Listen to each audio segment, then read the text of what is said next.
Atlantic liners continue to arrive bearing entrance for the great Ares. This is Miss Jacqueline Cochrane's Northrop plane, being lowered onto a lighter from the Olympic.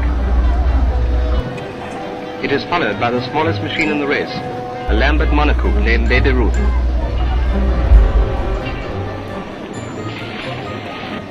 The two planes come ashore at Hamburg, and although Miss Cochrane is not with her aeroplane, the pilots of the tiny monocoque, Mrs. Wright and Lando, have a good-natured word for the camera.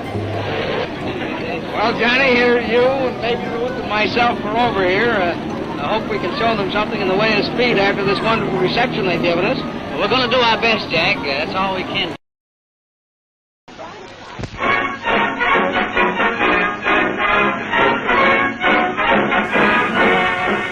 Do you recognize one of the grandest ships that ever carried the British flag? The Mauretania, Queen of the Atlantic, for a quarter of a century, sad to relate, is consigned to the shipbreakers. One of the world's most historic vessels, sold as scrap for 5% of her original cost. Her fittings and decorations are for auction, and presently she will leave Southampton forever, a hulk. Isn't this pathetic? It has its grimmer aspect also. Britain depends on her seaborne traffic for feeding her population, and 1.5 million tons of British shipping is still laid up in her home docks and rivers, and is likely to meet the same fate.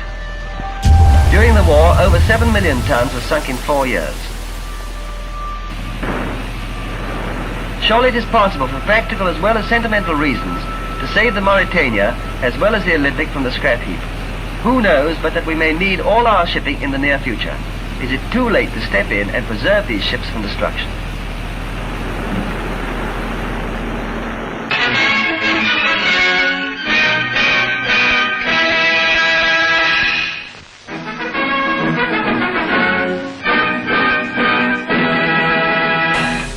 Steam up for the last time. The Olympic is at Southampton, her decks empty, and for the last time the Blue Peter flutters from her masthead. The old White Star liner is sailing on her last voyage, en route for Jarrow and the shipbreakers, but there is no send-off. She had a wonderful war record, sinking 2 enemy submarines and carrying thousands of troops in safety. They called her the Old Reliable. Now her days are done, and away she goes, reliable to the last.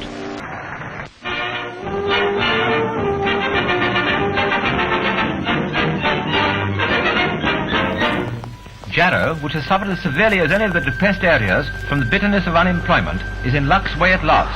And all along the banks of the Tyne, crowds wait to see the Olympic arrive at the end of her last voyage.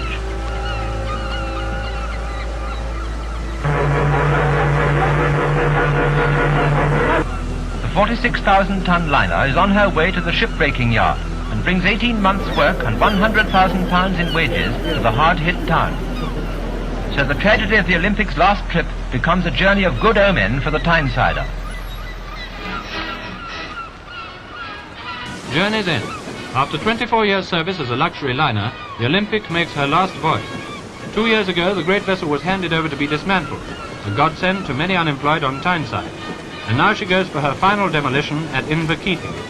Compare the pathetic hulk of today with the magnificence of the Olympic in her prime.